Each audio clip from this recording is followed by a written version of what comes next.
So I'm Sharon Karen, and after overcoming trauma from a broken neck and an out-of-body experience, I am so happy and grateful to be alive.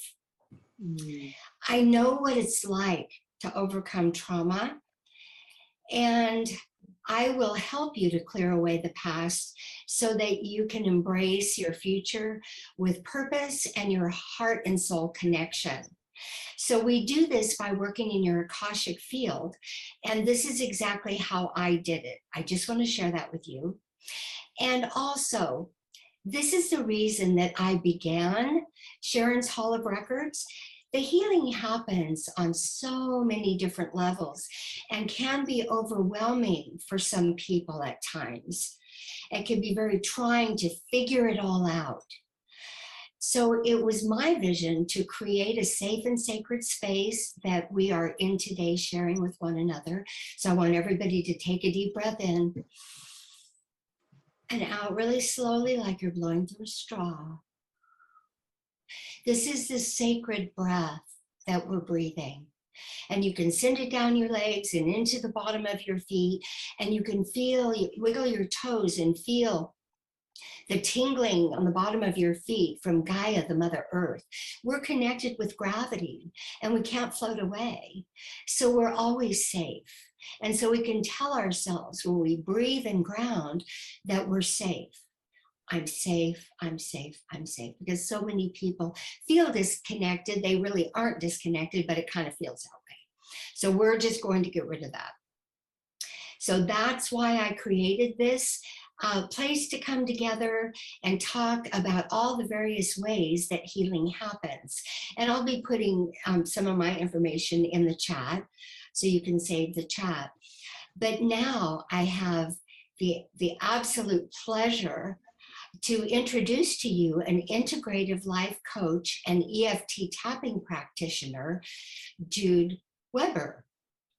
So as a trauma-informed holistic practitioner and coach, Jude works with her clients using EFT tapping, and that's called emotional freedom technique. So she's going to tell us more about all of this, and I'm so happy she's here because I want to hear all of this really good stuff.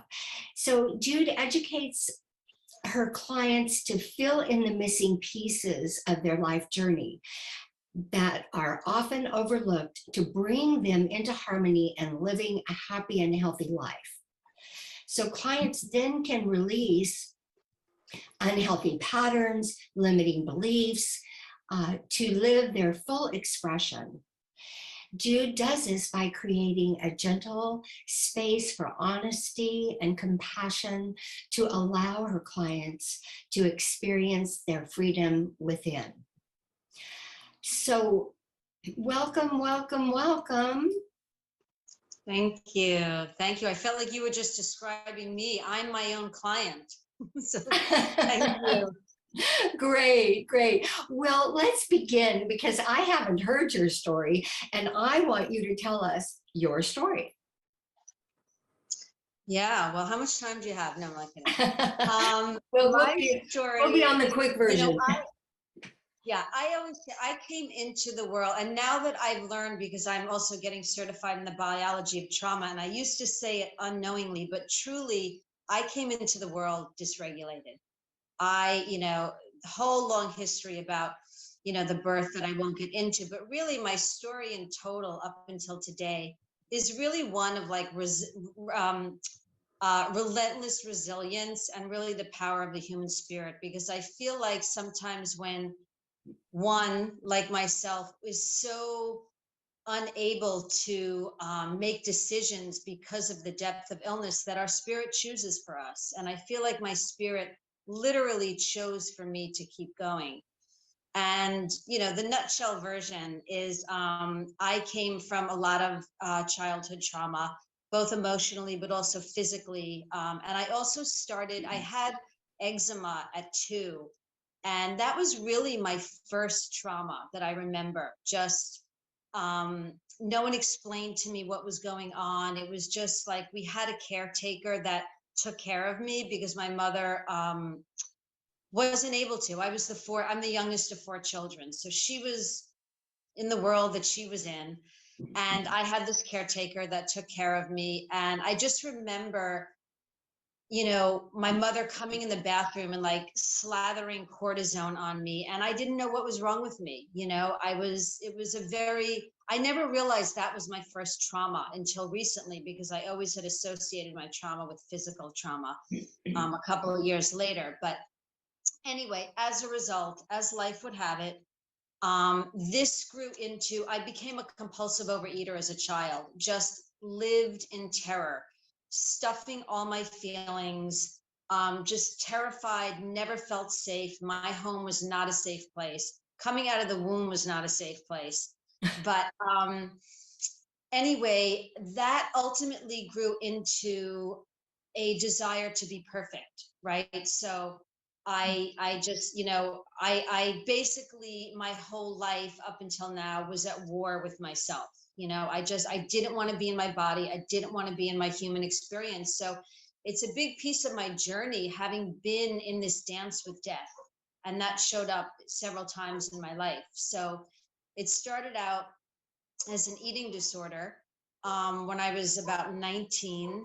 And that progressed through a multitude of machinations for over 25 years. And, binging, purging, starving, finally got to the point where it was right after both my parents passed away within 2 years. And basically I was 89 pounds and checked myself into treatment. They tell me I was barely walking, like my skin was falling off. I don't even really remember. That's how malnourished I was. And I ended up being on a feeding tube for the whole time I was in treatment, for the 30 days. And literally nobody thought I was going to make it at all. And which I will come to talk about later, the main things that really kept me going was my spiritual practice. So for me, that has kept me alive through and through, which I just believe for me, it's a foundation to healing, is having a spiritual practice, whatever that is. So that was kind of my first dance with death. Shockingly, they were all surprised after 30 days. I had gained weight. They let me go. And a couple of years later, I relapsed. And still, the first time I felt like it kept me alive, right? Like they fed me, I knew what I had to do, but I really had not dealt with any of the emotional or mental challenges and sufferings that I really had endured. And that continues to be a journey, So I went back into treatment. I started out going back for trauma, and it ended up, they were convinced I still had an eating disorder. And what happened was, once those behaviors had finally stopped, the trauma that had been stored in my body, in my cells, in my system, basically, this is my assessment, because no doctor has ever fully diagnosed this for me, but the trauma just unleashed all over my body. And I had a case of eczema that literally not one person could even understand what was happening. I was like a burn victim from head to toe, and in bed for about a little over 4 years. And it was pure torture. It was torture because nobody could figure it out. And it was, I'm talking about it now from a distance. However, again, my spiritual practice community, it was the only thing that kept me going.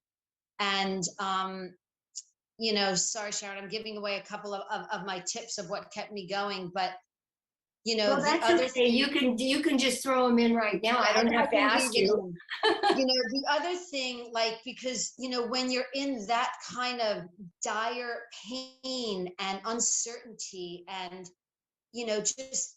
hundreds of thousands of dollars in debt, and no one could figure out what it is other than throwing steroids at me, which I understand that was their wheelhouse, each person. And I knew somewhere inside, this is trauma.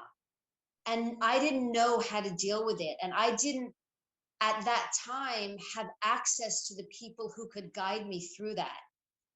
So it was a very, very dark, very dark, very challenging time. And yet, the question that I kept asking myself, because there were more days than not that I begged the universe to take me. Like, I can't live in this, you know, and I didn't know what the answer was, but I kept asking myself, why should I keep going? Like, what is the purpose? What is my why that I still want to keep going?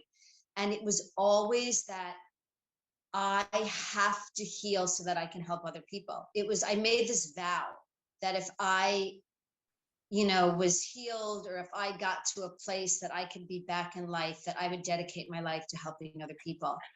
And even with that, um, you know, the real turning point was, I remember walking into, I think he might have been like my 24th doctor. And he was the kindest doctor, which is mostly why I stayed with him. He gave me a little bit of hope. And I just remember him looking at me, and his name was, I called him Dr. S. And he said, Jude, your largest organ is failing. And I just remember hearing that. And, you know, most people, you know, hear your heart is failing or your liver is failing. And like, here, my skin, my largest organ was failing, and nobody seemed to be able to save me, you know, or to help me. And I just remember this was the real turning point, coming home and, you know, engaging in my spiritual practice where I chant. And it was a very sobering moment that I realized I have to take responsibility for my life. I can't count on anybody outside of me. And I really realized how I had been giving my power to everyone externally to save me, to give me that thing that I needed so that I could heal. And that was a big turning point. Once I made the choice, it was really about, do you want to live or do you not want to live? Because I was still in that dance with death, you know, and there was still like, I don't know if I want to go on. And I made the decision that I was going to heal no matter what it would take, no matter what life would ask of me, even beyond what it had already asked of me. And from that moment on, of course, right, that, you know, when we make that decision and how the whole universe responds to that decision and supports that decision. And I did ultimately get on a medication. It was a clinical trial, and it was nothing short of a miracle that it helped me. And then 3 years later, it stopped working, and I had a relapse of the same circumstance. Wasn't as bad, but I wasn't out in life. Let's just say that. I was still pretty much in bed and just trying to, you know, unravel myself, which is where I really started getting into tapping. And I just want to be, you know, really clear, because tapping has been for me unraveled just like years, maybe even lifetimes of my trauma. And when I say that, it's not as if tapping has healed my skin per se, you know, but it has healed the emotional component. And I say healed with a D. I'm still on an ongoing journey. You know, it has supported me in healing those traumas and blocks and limiting beliefs, and continues to.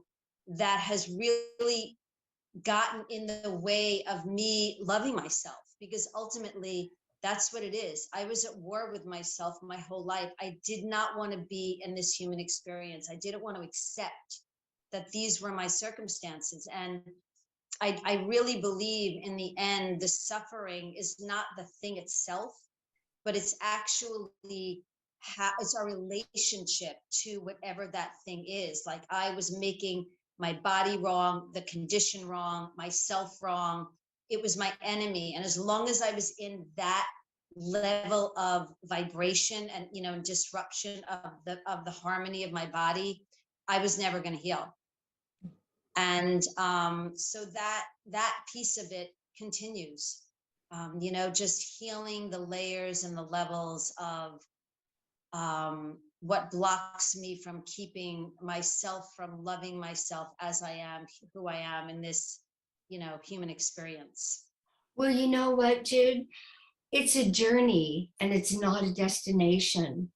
And all of us in this human earth suit that we're in going to earth school, we're all in it together. And so we all have that. We're never going to be healed or done. We're maybe in this life we'll be done and we'll go. We all get to choose when we come in or we get to choose when we go out. But we're all in it together. And that is an amazing story. And so, just reminding ourselves it's a journey and not a destination. That's why it's called a spiritual practice, because we keep practicing. And that's the beauty of it, right? Tell us about tell us about how you work with others, because you have this amazing story, and yet you're able to come in, live your purpose anyway. Tell us what you do for people. Like someone is like, maybe someone like you or whatever is suffering. How do you work with them? What do you say to them? How do you move through that with them? Yeah, that's a great question. I just want to say one other thing that you said about it's a journey. I've come to this agreement with myself, if you will, that my life is about growth. When it's about growth, then it's just always in the moment to moment unfolding of whatever is. And being with myself in that way has really has brought relief, has brought ease, Right. because I'm not getting somewhere, even though I may not be comfortable with what's going on in the moment and I may not want it to be there, but there's a choice for me to make about how I want to meet the moment. And I think that has been really powerful, knowing that that's my sense of empowerment, that at any moment I can choose. Always. We're the only ones that can take care of ourselves. We have to choose. No one can do it. Yeah. Nobody else can do it Yeah. for us. So good Yeah. job. Good job. Yeah. Thank you. So how I work with people, I'm sure there's no coincidence, right? We attract where we are. I happen to attract most of my clients, really all of my clients, who have traumas in different ways, right? Like trauma is an overwhelm to the nervous system. So it can be anything from abuse to, just how they grew up with the image of themselves. And and it really depends. I mean, what I do in terms of tapping, is I meet with them first. We have an assessment and I get a landscape of what it is that's troubling them, or what they see is troubling them, because it's usually the presenting issue isn't usually what the real issue is. So, but we're working on what they're coming in with, because in the work that I do with tapping, it's a very gentle process. It's no forcing, it's no making somebody, dive into memories or emotions. It's actually the opposite. And so there's a lot of layers and a lot of different techniques, how we move in gently. And really, it's not so much that I'm doing anything, I'm facilitating a healing. The tapping itself is really what's doing the work. Because when we tap, it is calming the signals that go to the amygdala, which is the fight or flight center, and it is allowing the nervous system itself and the brain and the hippocampus to reveal what they're ready really to be able to hold and sit with. So tapping is about being able to be like giving someone an experience of being with what is present. And that can be just from, an intense emotion of anxiety or fear to, all kinds of different experiences that might be revealed through the process of tapping. And the idea is to be able to clear those experiences that are being held and stored in the nervous system. Exactly. And, I just want to, say, because I know, Sharon, you and I were talking about earlier, I know that there's many people that don't understand there's really two types of applications for tapping. So one is tapping where people are tapping on an app or with groups, and it's a very global issue. Like I'm tapping on anxiety, to bring down maybe the intensity in the moment of what's going on. And that, that's I would say a majority of people's experiences. I'm just using anxiety as an example. I'm going to sneeze or not. The other application is when there's a practitioner assisted EFT, where you're really working one-on-one with somebody's unique subjective experience, and you're really getting into their individual challenges, emotions, limiting beliefs, stored traumas. That's what I do. So I'm really guiding and facilitating someone in their own process in a safe and gentle space and sacred space, so that whatever is revealed, they're being guided through it. They're being held, like we're holding a space for someone to be in the experience that they're having in a safe way. Because if somebody becomes dysregulated, for example, let's just say, we always want to avoid that. It's called abreaction. We never want to trigger somebody's trauma, but sometimes it happens. We don't know when we go into a session what might unfold, right? Somebody might come in and they think that they're all ready, let me go at it. And, 2 rounds in, they're like, whoa, like they're just completely overwhelmed with whatever's being revealed to them. And so there's techniques to be able to regulate them in the moment, right there, right then, and just make it a very safe experience for them. Whereas if somebody's tapping on their own and they don't know what's underneath, and they're tapping in a group of people, or they're, tapping through an app, and something like that happens, they may not know how to regulate themselves from an experience that they might not have even known that exists. So I just wanted to mention about, these different applications of tapping. That's great. That's great. I know I went to somebody years ago, and I didn't really know what it was, but it sounded really interesting. And so he did some tapping on me and stuff, and it was really cool, but I didn't have any background. So thank you so much for explaining that. And then I also have friends, like you said, that do the tapping themselves. So it's always good to have a coach, to have someone to facilitate. It's kind of like when we're in the frame, we can't know it, we can't see ourselves. And so to have that other person there to actually see us, I mean, really see us on the inside. Yeah. And I know that that's the kind of work that you do. And yeah, and I think people, like I just had a discovery call the other day, and I think people seek out one-on-one practitioners for tapping, at least in my experience, when they know that there's some repetitive pattern or behavior or unhealthy, whatever it is that they're doing, and they just can't seem to get past it. It's kind of like they're in a loop. They're in a loop. They just keep repeating it, and they want to move forward, but they don't know how. And that's really, for me, I think the most rewarding is, again, right, emotional freedom technique is allowing them to have an experience that freedom is available to them as we work through this process. Which, again, for me, I'm my best testimonial. Tapping it's changed my world. It's changed my life. It's just one of the most powerful things I've ever done, in comparison to all the therapy I've ever done. Not that any of those things aren't helpful, and even tapping on oneself, right, is very helpful. It just depends on what somebody's looking for and the depth that they are looking to go to in order to live liberated. Exactly. And that's amazing story, amazing unique purpose that you have to be able to share your life. I think everybody feels particularly right now with COVID, everybody's feeling really disconnected and really alone. And that's why, at least we can come together on Zoom. It doesn't quite feel, the same as being face to face. However, it's what we have.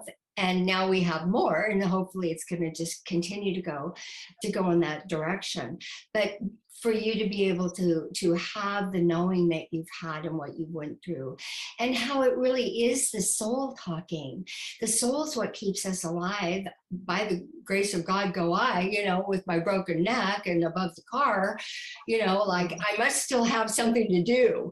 We still have, so whatever we can do when we find our purpose and what brings us more life, that's really it in a nutshell. And the beauty of it is there's so many of us, and it's so diverse that we get to choose. And it's not a one size fits all. And that's really, really beautiful. What I would like for you to share with us, I think that Jude has a special gift for us that I want you to tell us about, okay? Yes, so thank you. So first of all, thank you everyone for listening and for being here, and for thank you, Sharon, for the opportunity. My gift is, if anyone wants to explore tapping, to give $50 off for a discovery session. It's normally $150, so it would be $100 for a 60-minute session of just seeing what tapping is, if it resonates. And I always try to manage someone's expectation in a single session, but but it certainly can give somebody an experience of what is available and what is possible. And some people have tremendous shifts in a single session, so it just depends on the person. But anyway, that is my gift for any of your listeners or whoever's here. That's awesome. What about the replay people? Are they for anyone who's listening? Yeah, who's listening? Oh, any listen. Perfect. Well, yeah. Perfect. Everybody gets it. Yay. That's awesome. Thank you, sweetheart. It was so much fun. I'm going to just quickly share with you who is going to be here next month on June the 23rd. I have an interview with Spring Rain. And she is a nutrition, intuitive health coach and founder of Starseed Holistic School. So Spring is the founder and visionary behind the Starseed Holistic School, where the basis for learning is creativity, independent thinking, passion, exploration, and all the good stuff to support all the change that needs to come in this new age. So Spring sees children as holistic beings of body, mind, and spirit, and they're naturally curious and full of wonder. So she creates her school, which supports that. I've never heard of this before. I think this is so awesome. And so this focus, so she has building this school with a focus on whole brain learning, holistic health and wellness, building character and consciousness, honoring multiple intelligences and social responsibilities. So she actually has an online school and in person. And I believe she's just moving, and she's going to be in New Mexico. But anyway, if you know of anyone, parents or children that would love some more support in this amazing holistic school that she's developed, I'd love for you to tell them about it and have them come and join us on June 23rd. So yeah, it's just so fun to find different people doing different things. Amazing. We're ordinary people doing extraordinary things. And that's what is so life-giving, when we're all living our purpose. And so that's really the focus. So thank you, thank you, thank you.